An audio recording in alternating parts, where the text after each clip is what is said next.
Greetings, my brothers and sisters. How you doing out there today? Today we've got Thursday the 2nd of June, which is a holiday over here in the UK. Tomorrow's the Queen's Jubilee. I'm not sure if it's silver. I think silver. Anyway, tomorrow's a Queen's Jubilee, and today's a bank holiday Thursday. It's very unusual for us to get a bank holiday on a Thursday, but because it's a Queen's celebration, a Jubilee, and then next week, I think it's next week Saturday or so, it's her birthday. It should be, I think, 96. Live long. For somebody who's a wicked person, in my opinion, she's lived a long life. But anyway, we'll go into that some other time. That's probably for another show, another debate, another topic. Don't forget, if you're here for the first time, please subscribe to our channel, Crispy Motep. It's so easy for you. It's free to subscribe as well. You don't have to pay a penny. Just click on the red button down below, or the red link where it says subscribe down below the video. And don't forget to click on the bell for our latest notifications, so whenever we're uploading a video or if we're going live and so on, you can get notifications as a priority to let you know, oh, Crispy Motep is going live, or Crispy Motep is posted a video. Hope you're all doing okay out there. I'm just gonna have a zip because my mouth is a bit dry. I'm actually zipping some black currant. It's very nice. It's the black currant. It's not the sweet one. I've just put a little drop in it with some water, and that gives it a bit of give us a bit of refreshment. And sometimes I squeeze a bit of lemon in there. Lemon is very good. Very good for the skin and for the hair and everything. So yeah, we're here to talk about, my brothers and sisters, Big Youth. Was born Manu Buchanan in Kingston in 1949. To be precise, April the 19th of 1949. And this year he would have been 73. So April gone, he was 73 years of age. And I was supposed to come on and do a video about him, but I was so busy around that time with projects and had to go out a lot that time, so I wasn't able to do it. But I said down the year, I'll definitely do a homage to him, because he's still very much alive and kicking. He looks healthy. He's 73 years of age and he's alive. He looks healthy. And to cap it further, what prompted me to even do this video some more was the fact that he actually recently received the Order of Distinction given by the Jamaican government to performing artists and for people in Jamaica. It could be academics, could be politicians, and so on. Anybody in Jamaica who does great works over the years have got one of these, have been awarded one of these. ODs stands for Order of Distinction. And most of the reggae icons have got Order of Distinctions, and even people in politics, in academia, in business, in finance. So as long as they've done great pioneering works and groundbreaking works, they get awarded, they get recognised by this award from the Jamaican government. It's been going for maybe about 100 years, this award, so it's quite a prestigious one. And so I was very honoured to see the great Big Youth being given this award a week or two ago. And I actually thought he'd been awarded this some years ago, because he's been in the business 50 years this year. This year marks the 50th year. He started in 1972, recording songs and being in a sound system. So I think Tipperton Highway was one of his hi-fi. Tipperton Hi-Fi, which is one of his first sound systems, and he sung songs about it, Tipperton Hi-Fi, and so on. And so it's just so fitting that this year marks 50 years of the great man's anniversary in the business, and also marked it and capped it off with an OD, with an Order of Distinction. Yeah, Big Youth got the name because years ago he was working in a mechanic place. I think this is in Jonestown in Kingston, and Big Youth was a very big lad, but he looked a lot. Everybody thought he was a lot older than his age, but at the time he was about 20, 21. So one of the guys he's working with in the garage, they used to fix cars and bicycles and those sort of things. Said to him that there was another guy working in the mechanics.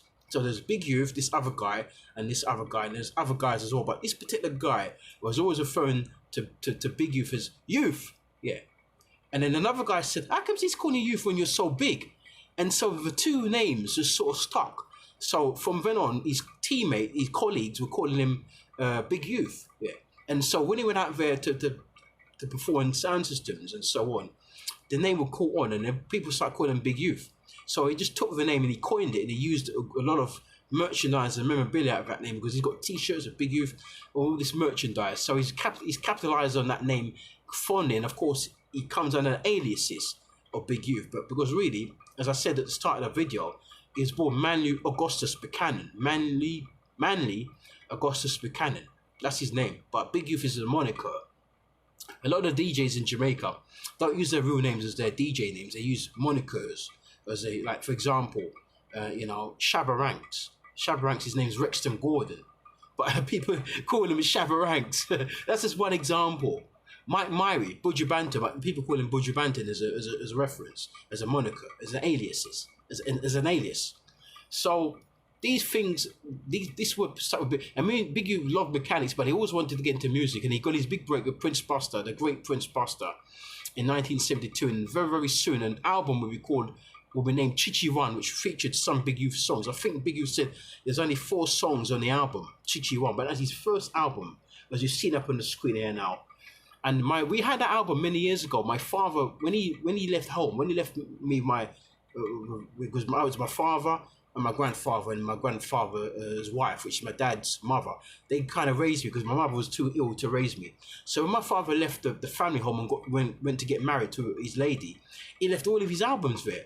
Then years later, my father got divorced. He came out for his records, and then I remember he took back that Prince Buster one with Big Youth, Chichi Run, and I've missed that record so much. So what I'm gonna have to do, I'm gonna have to either get it back from where he was living, because unfortunately my father's passed, or if I can't get it back from, because the lady who he was living with towards the end of his life, she's very stingy. She won't give me the records, so I'll have to go online. I'll have to go to eBay, or I'll have to go to Amazon and repurchase the record. But I really want that album back. It's not in the shops now because it's an old album, and some of those albums are hard to find. They're like collector's items. Anyway, moving swiftly on, he started to record for four producers, Big Youth, after his, association with Prince Buster. Pull out Chichi One, which is the #1 for him in 1972. Revelation Rock was another classic number. It wasn't a hit song, but it was a good song, and it was also on the album, Chichi One, and some other songs. I think Big Youth said there was only 4 songs on the album, but I think he went on to do some more songs from Prince Buster. And so some of those other songs were included in some remake versions and some updated versions of the album, and Dulux editions and so on. And so he went on to work for people like Prince Buster, Lee Perry, which he did Opportunity Rock for him over Bob Marley and the Wailers, Gotta Keep On Moving, and some other songs. He recorded for the likes of 90 Winston Honus. He recorded for Joe Gibbs alongside Dennis Brown, Sorry Stay, which is one of Dennis Brown's first hits. And he also significantly recorded for Gossie Clark, and they put out the album, the classic album from Big Youth, absolutely classic album, in 1972, you see. And all those great songs, you can see the album up there now. The album actually, the name of the album, I've got so many things up in my head, but the album is up there. I know the name of the album, but I'll just pull it up there so you can see that I'm talking about. And that features some great songs, and critics reckon that's Big Youth's best album. The album you're seeing up there now from Gossie Clark, classic album. It included songs like Screaming Target, Solomon Agonde, and Be Careful, and so many songs from that era. That was done around 1973. And that is big. They say that is Big Youth's best album, but there's so many great albums to choose from. So many albums. The Dreadlocks Drill album was another classic album he did for, he did that for Prince Tony Robinson. Yeah. Prince Tony Robinson, which was a great producer in the 70s, but he went to America to live. And when he went to America to live, he was kind of forgotten about. But he produced some great DJs like Iroy, Uroy, Big Youth. He recorded vocalists like Barrington Spence.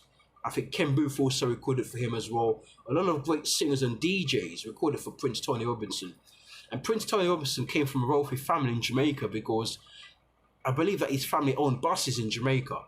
They owned land as well as buses, and as a result, they're wealthy. So Prince Tony Robinson used the money from the family's wealth to set up a studio in Kingston and to run the label. I think the label was called Groove Master. You can see some albums of his up here now. Big Youth recorded a lot of songs for him in the mid 70s, and he went wide and he started recording for Virgin, Big Youth. Then he recorded for Trojan, or Trojan started to issue some of his songs on their respective labels and so on. But significantly, Big Youth set up his own label, Ngusi Gas, which is Amharic for King of Kings. Because, of course, Big Youth, being a Rasta man, was devoted to the Haile Selassie. And so when he proceeded to set up he said that he did this as a result because producers were ripping him off. He would sing songs or make records for producers in Jamaica. And the result of them paying him his full royalty payments, and not for them. And also, when these songs came out on albums, he wasn't getting any royalties for the songs being on albums, which was selling in their bucket loads around the world. So as a result of this, Big Youth said, I think I better set my own label up, and he went up and did that with Negusi Gas. I think he also had a sound system by the name of Negusi Gas as well. Big Youth. You can see some of the labels up here now, and on that label he did songs like Sky Juice, and songs like that. He recorded with people like Gregory Isaacs, Leroy Sibbles, and so on. And and he also produced other singers as well on that label.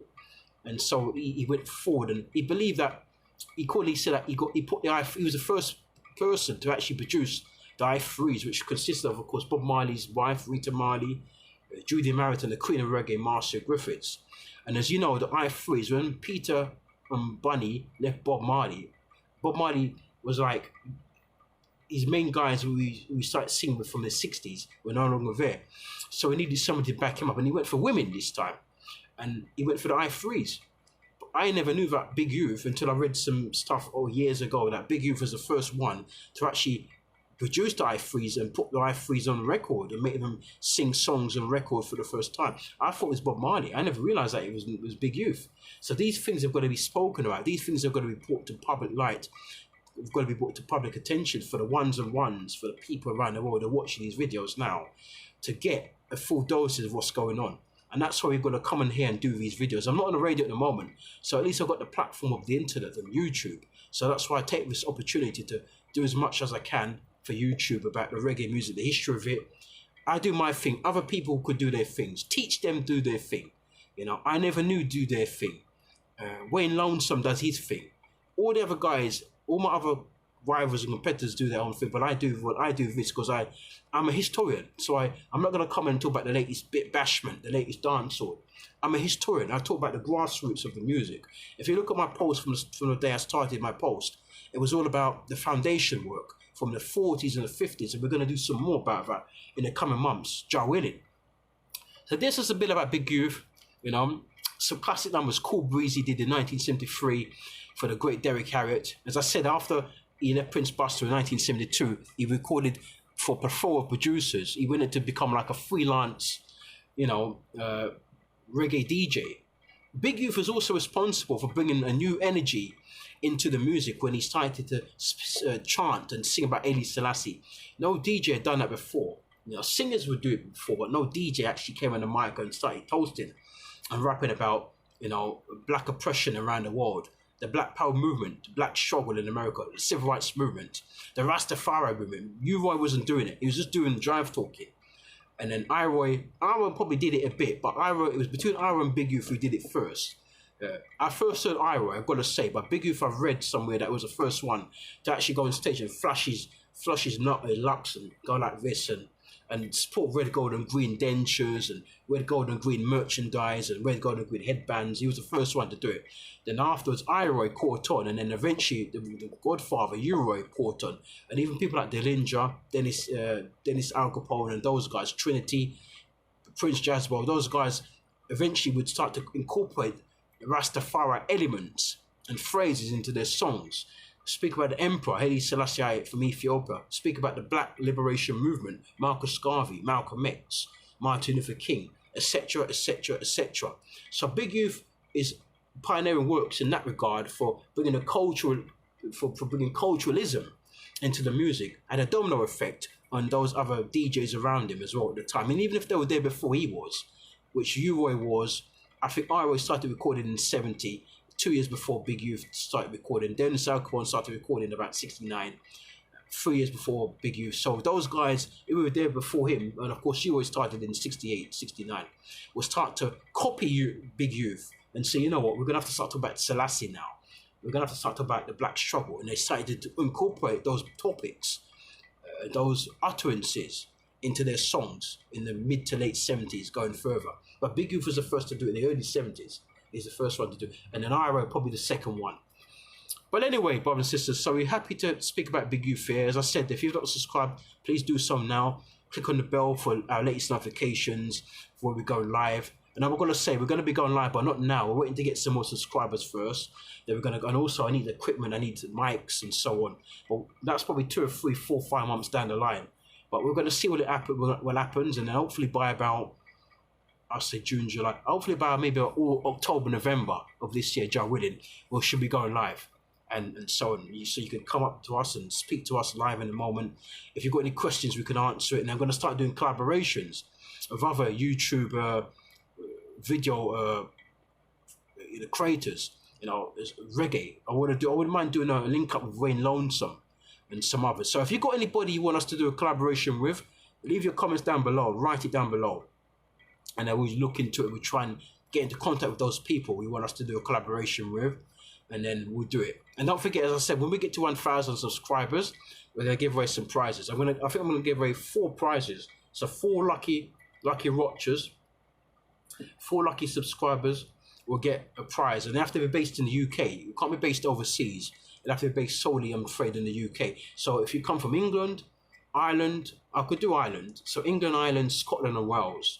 We could definitely do that, but anything overseas in Europe and the other parts of the world, we can't do that right now. And we'll have to wait when the channel grows even bigger. Then we can definitely start, you know, shipping things to others. These things cost money, and at the moment we're a small channel just starting up, and I've had to spend a lot of money in just this camera here, and the venue we have here. It costs a lot of money to Steven to be here, to use electricity. Everything costs money. And so, and the internet burns, the Wi-Fi burns. We have to pay for that to do it, for us to do our research, for us to be online. So it costs money. It's not cheap. So we have to wait for a bit, you know. And at the end of it, when we get 1,000 subscribers, I promise we're going to give away prizes. I was going to give away 2, but now I think I'm going to give away 4. So for those of you who've been very kind enough to subscribe to our channel, there's a reward for it at the end of it. Then when we get to 2,000, we give away some more prizes. Every 1,000 we get, we give away another prize. You see. And so there you have it, my brothers and sisters. A little bit about Big Youth. I'll try and come again down in the year and do another documentary about Big Youth if I can, a more comprehensive one. This was a bits and pieces one, bits incorporated into it. I'll have to do a thorough one next time and see if I can maybe speak for a lot longer about Big Youth and solely about Big Youth. But there you have it. You've got the basics and some more. My top 10 Big Youth tunes. I might do that another time. But I'll say my top. I don't think. Amongst my top 10, Screaming Target, Cool Breeze, Revelation Walk, Chichi Run, Reggae Phenomenon, Sorry Stay, Poor Georgie, that's of Dennis Brown's classic, Take Heed, Running Away. I think subtitled one Take Heed, but I think the original title was Running Away. And the 3 more, I like Sky Juice. Sky Juice, I love that song. Sky Juice. I've got 8 now, haven't I? What's the other 2 now? I like Honesty. I also like Anywhere But Nowhere. The vocal is by KC Wright for Gosty Clark, and that classic album I told you about. I think the album is called Screaming Target. Yeah, Gosty Clark. It's up there anyway, so you've just seen it before. That song, the critics reckon that's his best album, and I think that's probably some of the songs in there just groundbreaking. But also like the album we did for Buster the year before that in '72. And even though he said there was only 4 songs in there initially, I think they added some songs as time went on. But the 4 songs are classics, and it just shows you what was to come from a groundbreaking DJ. You see, after Uroy's exploits in the early '70s, and of course the likes of King Stitt and Cat Majuki, the 2 pioneering DJs, they had their heyday in the 50s and then in the 60s. But Big Youth came with a new young energy, and nobody had seen that before since the days of Uroy and then Iroy. So that album was a classic, groundbreaking album. So I think it's right that the critics and writers in general of reggae music have put it into the greatest albums, the greatest 100 albums of reggae of all time. So once again, brothers and sisters, thank you so much. We'll speak to you soon. We're going to do a documentary very soon. 3 big documentaries to look out for. Ernest Wilson, remembering Ernest Wilson from the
and coming out of the blockage that these oppressors have put upon us. But we still have to go back to the ancient days when we were ruling, so to give us that extra inspiration. And nothing, that's why they came and conquered that. But we'll talk about that some other time, brothers and sisters. Thank you very much for Big Youth, and thank you, Manu Buchanan, aka Big Youth, for giving us those wonderful songs over the last 50 years, and we're going to do some more homages to him. So, brothers and sisters, Crispy loves you. You take care of yourselves and each other, and I'm out. Big up, bless up.